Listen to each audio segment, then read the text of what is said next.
Bonjour et bienvenue pour une petite revue. Aujourd'hui, on va parler de La Maison des Voix de Donato Carisi. C'est au livre de poche. C'est l'histoire d'un pédopsychiatre qui hypnotise, en fait, qui agit par hypnose sur les enfants qui ont des soucis, des problèmes.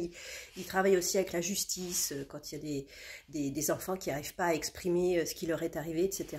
Et un jour, il reçoit un appel d'une consoeur australienne qui lui dit voilà, j'ai une de mes patientes, bon elle est adulte mais elle vient en Italie parce que ça se passe en Italie. Elle vient en Italie, est-ce que vous pouvez vous occuper d'elle? Elle a eu un gros souci dans son enfance, est-ce que vous pourriez faire de l'hypnose sur elle, etc. pour savoir ce qui se passe, parce qu'elle pense qu'elle a tué un enfant quand elle était enfant elle-même. Voilà, donc la jeune femme arrive, elle est bizarre et tout, et il se passe en même temps des choses assez étranges dans la vie de ce pédopsychiatre qui s'appelle Pietro.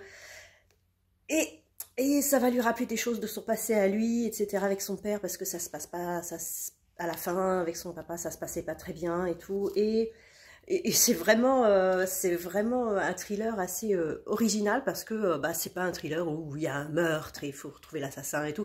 Non, là, il y a peut-être eu un meurtre il y a très longtemps et il faut trouver pourquoi. Et l'enfance de cette jeune fille était tellement bizarre.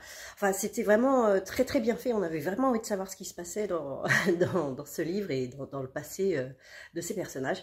Et j'ai vraiment beaucoup aimé. Aujourd'hui, on va parler de la suite de La Maison des Voix. C'est La Maison sans souvenir de Donato Carisi, toujours au livre de poche. C'est un tome 2. Pour l'instant, c'est une trilogie. Le tome 3, c'est La Maison aux Lumières, je crois, qui est sorti il y a pas très longtemps, enfin il y a quelques mois. C'est un tome 2, donc on retrouve le psychologue pour enfants hypnotiseur du tome 1, c'est-à-dire Pietro Gerbert, qui est italien, il vit à Florence.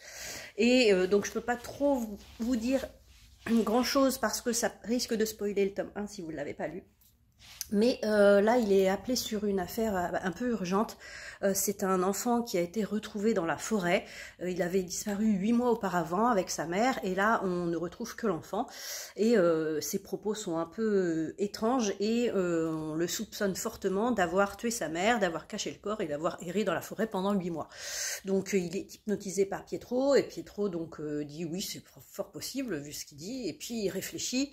Il se passe des choses aussi dans son cabinet un peu étrange comme dans le tome 1, et là il se dit non, non, il s'est passé autre chose, c'est pas ce gosse, il faut que je continue à l'hypnotiser pour savoir ce qu'il en est vraiment, est-ce qu'il n'y aurait pas quelqu'un derrière tout ça, et il va continuer comme ça, et il va encore se passer d'autres choses un peu étranges, et il va y avoir une sorte de jeu de piste hypnotique comme ça, en interrogeant l'enfant, il va falloir trouver des clés pour pouvoir déverrouiller un peu son esprit, etc. Et c'est vraiment un thriller psychologique, psychiatrique même.